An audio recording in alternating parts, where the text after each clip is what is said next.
Hey guys, welcome back to the channel. In this tech tutorial video we're going to show you how you can edit already created and scheduled task in your account on Freedcamp. So let us dive into the start by navigating to the home section inside your Freedcamp account. Select the project here on the left hand side and then go through a task list, right? So what you want to do, guys, is select a given task and click into this button here.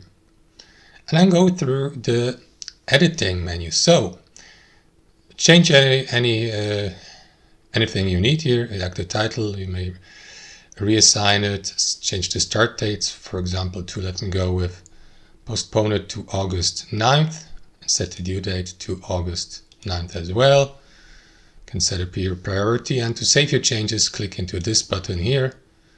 And as you can see, these changes have been applied from due today to the next date. That's how it works, guys. Thanks for watching. Hope you enjoyed it, got some value from it, and we'll catch you later.